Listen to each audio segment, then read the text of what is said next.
উচ্চ প্রাথমিক শিক্ষক নিয়োগ নিয়ে করা এসএলপি খারিজ হয়ে গেল সুপ্রিম কোর্টে।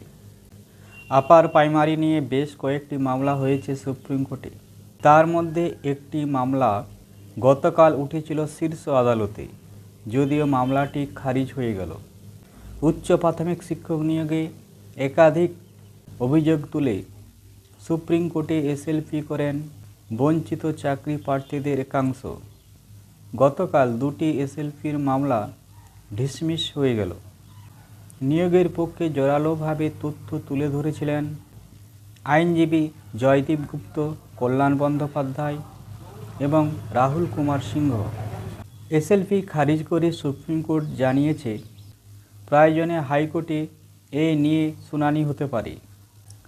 অবশেষে উচ্চ প্রাথমিকের মেধা তালিকা প্রকাশ করতে চলেছে স্কুল সার্ভিস কমিশন। আজকে মেধা তালিকা প্রকাশ হবে বলে নোটিশ দিয়ে জানিয়েছে এসএসসি।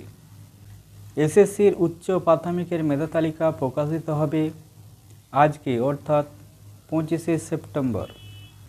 এর আগে গত 28শে আগস্ট কলকাতা হাইকোর্টের ডিভিশন বেঞ্চ নির্দেশ দিয়েছিল 4 সপ্তাহের মধ্যে 14,052 জনের মেধা তালিকা প্রকাশ করতে হবে। তারপরে 4 সপ্তাহের মধ্যে কাউন্সেলিং করে নিয়োগ প্রক্রিয়া সম্পন্ন করতে হবে। আদালতের নির্দেশ মেনেই ফল প্রকাশ করা হবে। এই বিষয়ে স্কুল সার্ভিস কমিশনের চেয়ারম্যান সিদ্ধার্থ মজুমদার বলেন, কলকাতা হাইকোর্টের নির্দেশ মতো আমরা 4 সপ্তাহের মধ্যে মেধা তালিকা প্রকাশ করতে চলেছি।